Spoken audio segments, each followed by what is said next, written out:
Hola, ¿qué tal? Esto es Tus Derechos, una iniciativa del Tribunal Constitucional que junto a TV Perú buscan precisamente eso, acercarle sus derechos, porque es información que usted necesita conocer y que además necesita también poder manejar. Cómo saber qué hacer cuando tenemos que hacer valer nuestros derechos fundamentales, que hacer precisamente eso, fundamentales, requieren de una atención inmediata, casi de urgencia. Hoy vamos a hablar sobre la tutela de urgencia. Le contamos qué es. Soy Rocío Aliaga. Bienvenidos.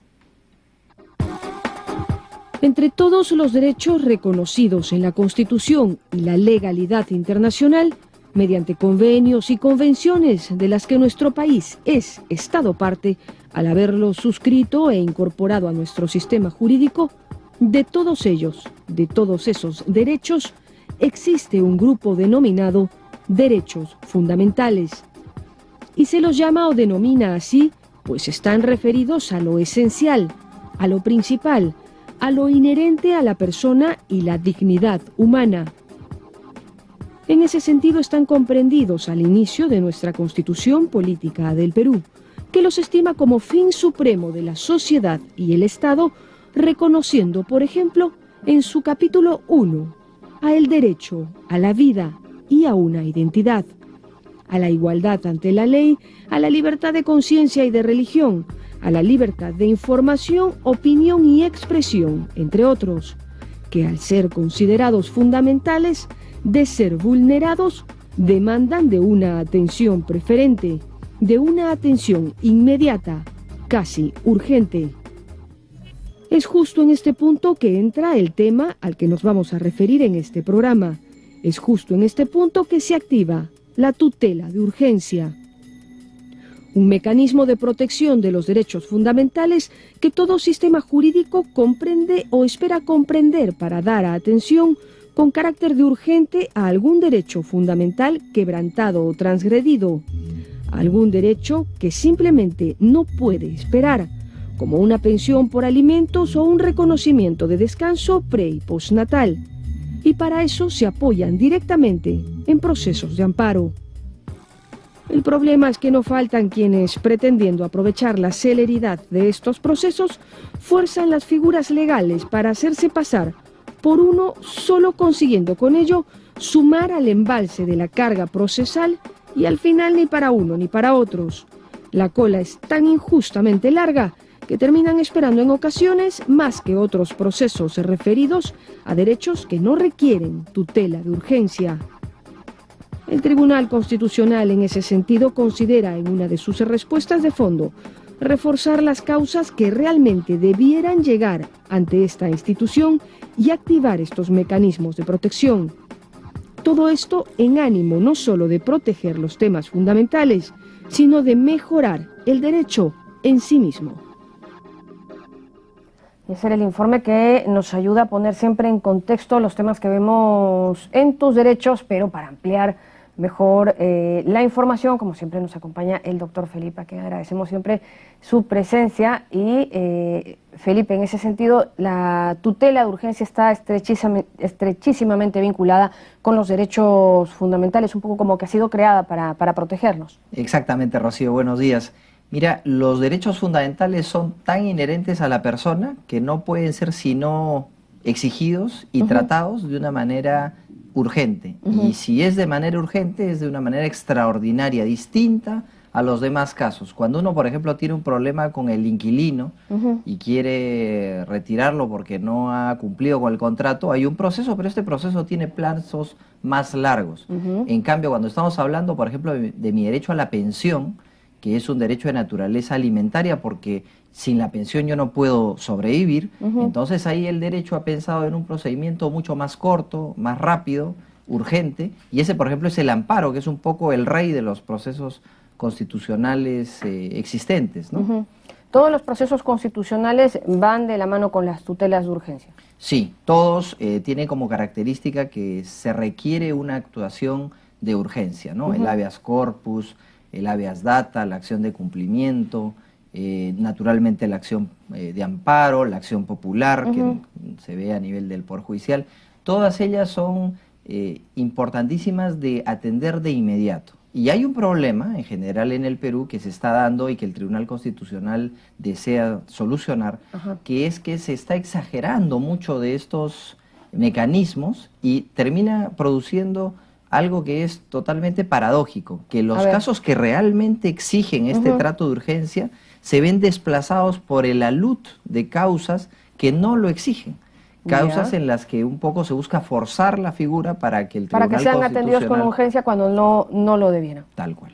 Bueno, pues entonces ahora vamos a ampliar ese tema, esa información. Nos vamos a ir a la pausa, pero regresamos para seguir hablando en tus derechos de tutela de urgencia. Volvemos.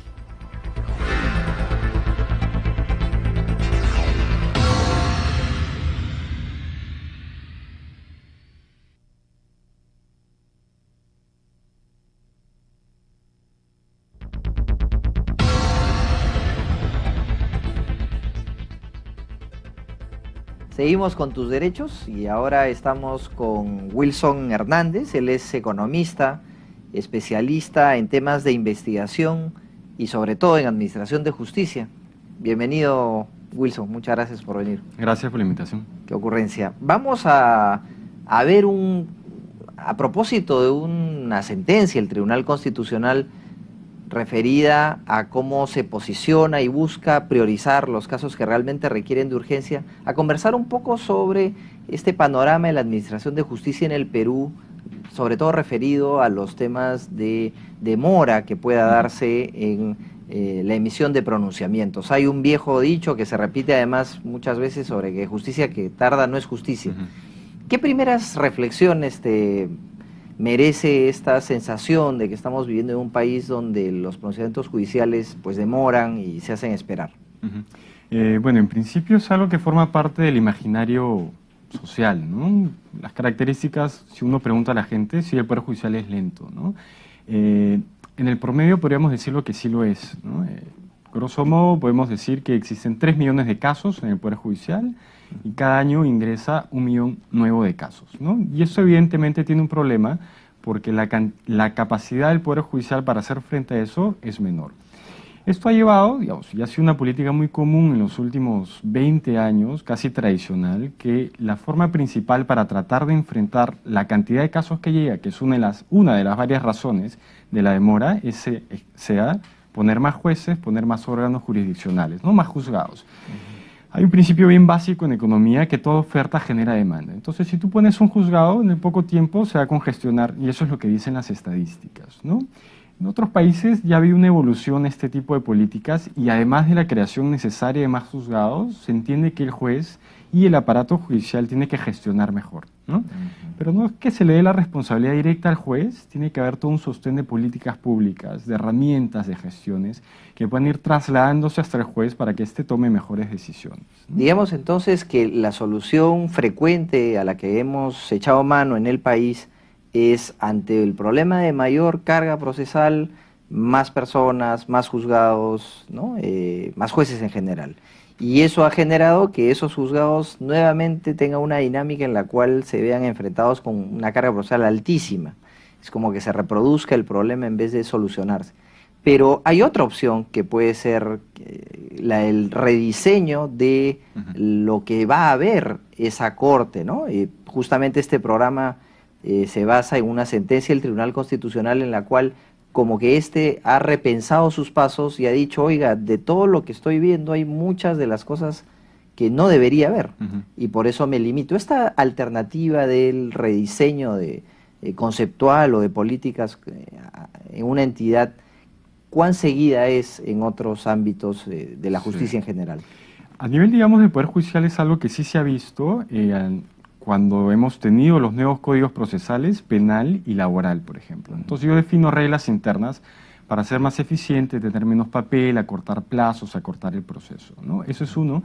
Y del otro lado, lo que se ha solido hacer a nivel de juzgados especializados es quitarle algunas competencias, es decir, estos juzgados ya no ven eso, tienen que verlo los que están abajo, ¿no? Entonces, les viste un monje para vestir a otro, ¿no? Entonces, sí, yo debería esperar que con este tipo de políticas yo reciba menos casos. El problema es que no los elimino del sistema, los estoy pasando a otro lado, ¿no? La reforma procesal penal es muy importante, pero ya hay signos de congestión en algunos distritos judiciales Y en Arequipa, por ejemplo, con la nueva ley procesal del trabajo, los juzgados ya están congestionados a pesar de que es un proceso bien corto. Entonces ya no hay dónde cortar el proceso.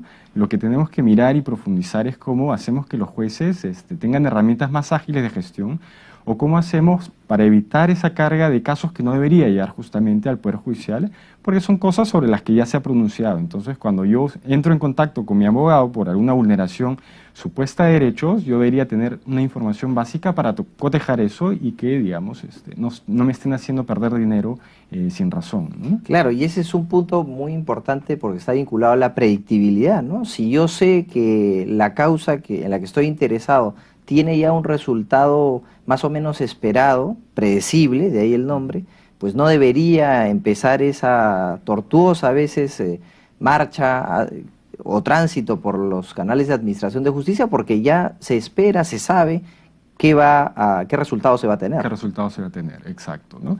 Hay otro tipo de casos en los que, sin embargo, mi opción de ir al Poder Judicial es bien incierta en términos de resultados, ¿no? Pensión de alimentos, por ejemplo. Sí, yo la necesito y tengo que ir, ¿no? Es el principal caso que existe en el Poder Judicial. Se dice que es el 40% al 50% de los 3 millones de casos, no son cifras oficiales. Entonces, ¿qué hacer, no? Van a llegar los casos en el tiempo y van a aumentar.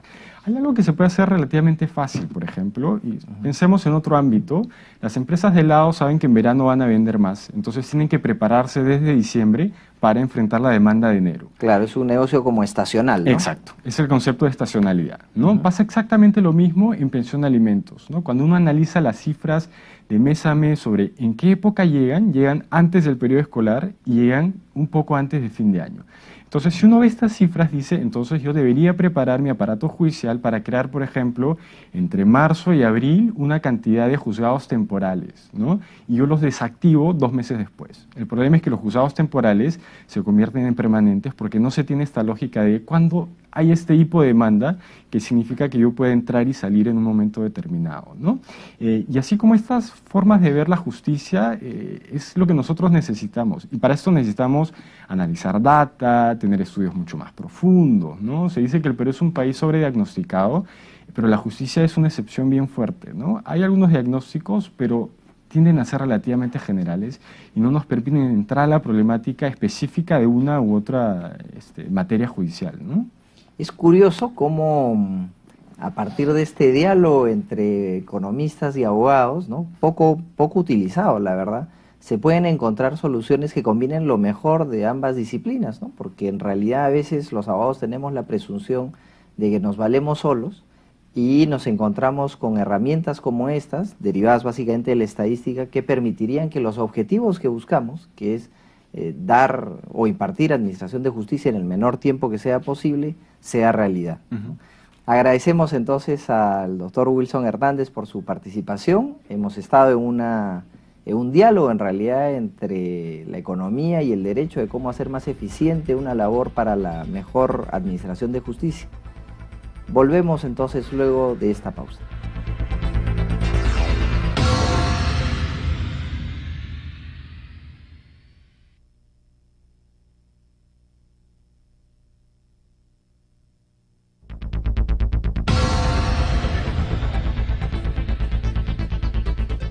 Continuamos con el programa Tus Derechos. Estamos viendo tutela de urgencia, un asunto de importancia, sobre todo a raíz de la expedición de una sentencia del Tribunal Constitucional en la que se ha aprobado un precedente vinculante que va a determinar algunos cambios. Y para comentar esta sentencia y este precedente, contamos con la grata presencia del doctor Pedro Grandes, quien es profesor de las Universidades Nacional Mayor de San Marcos y de la Pontificia Universidad Católica del Perú. Bienvenido, doctor Grandes. Muchas gracias Felipe, y encantado de estar en tu programa. Gracias a ti. Vamos entonces a ver esta sentencia, pero antes quisiera que nos ilustre sobre cuándo realmente estamos ante casos que ameritan una tutela de urgencia. Ok. Sabemos lo que son los derechos fundamentales, ¿no? Las cosas más valiosas para todos los ciudadanos y las personas. Y entonces todo sistema jurídico, el nuestro también, incorpora mecanismos de protección atendiendo a esa naturaleza relevante, fundamental, que son los derechos, ¿no? Y este es el caso del proceso de amparo, por ejemplo. El proceso de amparo es un mecanismo de protección judicial, ¿no? Un mecanismo extraordinario de protección, porque todos los procesos judiciales son de alguna manera mecanismos también de tutela judicial de derechos, en sentido amplio, ¿no? Pero para el caso de los derechos fundamentales tenemos mecanismos o herramientas judiciales, procesales, que tienen una característica sumaria, rápida, efectiva, más sencilla y con menos trámites, ¿no? Por decirlo en términos amplios, ¿no? Claro, y si es así rápida, muy sencilla, si busca atender derechos fundamentales tan caros para un ciudadano, se entiende que debería haber una vía a la cual solo acudan todos aquellos que realmente encajen en estos supuestos. Esta es la idea, ¿no? Esta es la idea, porque hay quienes les gusta utilizar esta terminología que es más o menos económica, en el sentido de decir que los procesos constitucionales son recursos escasos, ¿no? Recursos escasos porque, para pensar en términos del tribunal, por ejemplo, si se pensara que el tribunal es el único organismo o la única entidad judicial que protege derechos fundamentales, esto sería imposible en un país como el nuestro, ¿no? De 30 millones de habitantes, que solo está en Lima, ¿no? Son 7 magistrados, o sea, sería imposible. Entonces, de ahí la necesidad de distribuir un poco las competencias y de internalizar la idea de que los auténticos defensores de los derechos fundamentales tienen que ser los jueces, desde el juez de primera instancia, el juez de paz, y los mecanismos de protección de derechos están pensados también en esos términos, ¿no? El juez que protege los derechos de la gente que vive en Iquitos tiene que ser el juez de Iquitos, no el Tribunal Constitucional. Claro. Hay una distribución de competencias para la efectiva protección de los derechos, ¿no? Y esto es un poco lo que plantea este nuevo precedente, que por cierto es el primer precedente de este nuevo Tribunal Constitucional, ¿no? Claro, un precedente, como ustedes ya saben, es esta norma que da el Tribunal Constitucional, que tiene efectos generales y que es casi aplicable o que es similar a una ley. Y este precedente lo que ha establecido, más allá del detalle que lo vamos a ver, es que todas aquellas causas que sí requieren de urgencia en su tratamiento sean vistas con prioridad y en realidad dejando de ver otras que nunca debieron llegar al tribunal. Y es que estamos ante una realidad en la cual se ampariza todo, ¿no? Se convierte en constitucional procesos que probablemente no lo sean. Esto es cierto, ¿no? Nuestro país, digamos, ha ingresado tardíamente en la dinámica de lo que son el discurso de los derechos fundamentales, ¿no? Todos sabemos que esto ha sido parte de un proceso en Europa después de la Segunda Guerra Mundial, ¿no? El caso nuestro, pese a que teníamos Tribunal de Garantías Constitucionales ya en la Constitución del 79, ha sido el Tribunal Constitucional establecido en la Constitución del 93, que en la práctica empezó a funcionar después de la transición democrática, el que de alguna manera ha desarrollado contenidos de derechos a través de la jurisprudencia, ¿no? Entonces estamos hablando de un desarrollo reciente y claro, la gente ha empezado a confiar en exceso, creo yo, en el Tribunal Constitucional, y esto ha hecho de que la carga procesal sea inmanejable de un tribunal. Entiendo, yo he estado viendo las estadísticas de los últimos años y un promedio de 10.000 casos que llegan anualmente al Tribunal Constitucional con 7 magistrados, es imposible materialmente atender eso, ¿no?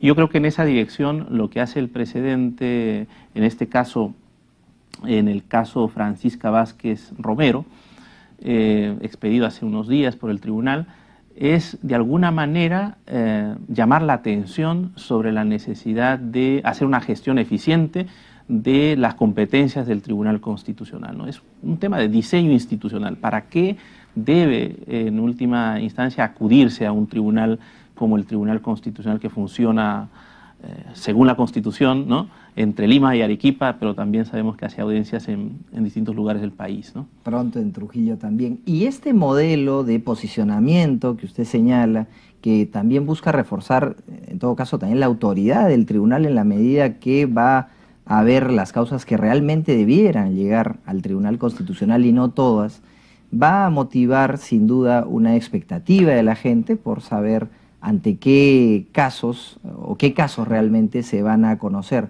¿Cuáles en todo caso no se van a conocer? Ok, yo creo que lo que hace el tribunal, habría por lo menos dos maneras de interpretarla, ¿no? Uno sería como que el tribunal está realmente innovando a través de este precedente, ¿no? En el sentido de que está exigiendo al justiciable, al ciudadano que presente un recurso ante el Tribunal Constitucional, por lo menos que fundamente su recurso. O sea, no es como cuando uno va a un tribunal penal, por ejemplo, le leen la sentencia y le pregunta, ¿está usted conforme? Y el condenado, si es condenado, lo que viene a decir es apelo, ¿no? Claro, y suficiente. Y claro, le da unos días y igual tiene que presentar unos argumentos, pero aquí de lo que se trata es, si usted no fundamenta su recurso de agravio, el tribunal lo puede rechazar de plano, ¿no? Claro. Esto es lo que el tribunal llama una sentencia interlocutoria, que es un auto, ¿no? De manera que lo primero que impone este nuevo precedente es una carga de fundamentación muy estricta que tiene que correr de parte del que presenta el recurso ante el tribunal. Hay que entender de que en el caso nuestro la demanda es presentada ante un juez de primera instancia. Pensemos en el esquema de un amparo, por ejemplo, ¿no? La demanda es presentada ante un juez donde está el afectado en su derecho fundamental. Y luego hay un recurso de apelación ante el Poder Judicial. Es decir, tenemos un sistema de protección de derechos que tiene agotado su derecho a la pluralidad de instancia en sede de la justicia ordinaria, por llamarlo de alguna manera, en el esquema del Poder Judicial, ¿no? Claro. Entonces, desde esta perspectiva, lo que habría que entender es que el recurso ante el tribunal no forma parte en estricto del derecho a los recursos, ¿no? Claro, que es una suerte de mecanismo totalmente extraordinario, ¿no? De ahí que en el sistema comparado también hay esta terminología que se va poniendo en uso, que se suele llamar la objetivación de los procesos constitucionales. ¿Qué significa esto? Los procesos constitucionales siempre se han entendido como procesos que tutelan derechos subjetivos, es decir, tienen por excelencia el amparo, este es el caso del amparo, por excelencia una naturaleza subjetiva, lo que sirven es para proteger pretensiones concretas de sujetos titulares de derechos, ¿no? Este precedente lo que hace es movernos hacia la dimensión objetiva, ¿no? ¿Esto qué significa? Que nos viene a decir, a través de los procesos constitucionales, un tribunal, como es el caso del Tribunal Constitucional, un tribunal de máxima instancia, o que se coloca en la cúspide del sistema, y ya no tanto su misión es proteger derechos en sentido estricto, concreto de ciudadanos, ¿no? Lo más importante tal vez para un tribunal como el Tribunal Constitucional es crear derecho, o crear predictibilidad a través del derecho, reforzar las instituciones, darle contenido a los derechos fundamentales, pero ya no proteger en sentido estricto a cada una de las pretensiones de los sujetos que vienen a solicitar protección, ¿no? Para eso está el juez de primera instancia. Lo ideal es que sea el juez de primera instancia, porque este será una sentencia oportuna, efectiva, eficaz, ¿no? Un tribunal constitucional, como es el caso también, por ejemplo, de la Corte Suprema de los Estados Unidos, que sería un típico tribunal que atiende esta dimensión objetiva en el derecho, su misión es más trascendente, ¿no? Es, digamos, mejorar el derecho en términos en mayúscula, ¿no? Ya no tanto proteger, para eso están los jueces. Los jueces tienen que ser los que protegen los derechos y el Tribunal Constitucional, el órgano que perfecciona, armoniza, vigila que estas pautas se vayan, digamos, aplicando correctamente en el sistema a nivel nacional, ¿no? Claro, es una alternativa por la que ha optado el Tribunal Constitucional, que va a buscar acelerar en realidad esos procesos que realmente requieren de urgencia y que antes se veían postergados por tener que atender muchos que no deberían llegar al tribunal. Muchas gracias al doctor Pedro Grandes por su participación en el programa y volvemos con las frases principales. Existen 3 millones de casos en el Poder Judicial y cada año ingresa 1 millón nuevo de casos. La tutela de urgencia es un mecanismo de protección comprendido en todo sistema jurídico. Bueno, vamos ya llegando al final del programa y con esta sentencia, con toda la información que hemos manejado hoy, en esta respuesta de fondo que ha dado el tribunal, no ha hecho más que delimitar un poco el tema para evitar el alud de procesos, ¿no, Felipe? Sí, especialmente para reforzar su autoridad. Muchas veces se decía que el tribunal se metía a todo, que se pronunciaba sobre todo, y lo que ha hecho este tribunal es un ejercicio, me parece, también de un ejercicio de madurez, Ajá. es autolimitarse y decir, yo voy a ver lo que realmente debo ver y no más. Y lo que realmente debe ver son aquellos procesos en los que se exigen tutela de urgencia, Claro. ¿no? Y de esa manera probablemente vea menos, pero va a impactar más, porque la decisión que se dé en tu caso o en el mío va a promover que los demás sepan a qué atenerse. Y bueno, ya no hacer tan largos procesos que en realidad a lo mejor ni siquiera debieron presentarse por esos canales. Vamos ahora a despedirnos, hemos llegado al final de Tus Derechos, nos vamos, no sin antes siempre recordarles que cualquier comentario o sugerencia que ustedes estimen puede ser tema de este programa, nos lo hagan llegar a través de nuestras cuentas en las redes sociales. Continúa en TV Perú, mucho más que ver. Chau, chau.